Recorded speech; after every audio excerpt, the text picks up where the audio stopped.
சாமி தந்ததையா எத்தனை பாட்ட சொன்னதையா சுத்துற பூமி கண்டதையா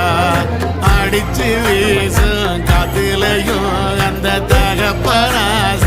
சுத்துதையா பிடிச்சு பூக்கும் விதையிலும் ஒரு வம்சத்து கதையே உள்ளதையா 100 தலைமுறை சேர்ந்து சதுக்குனையே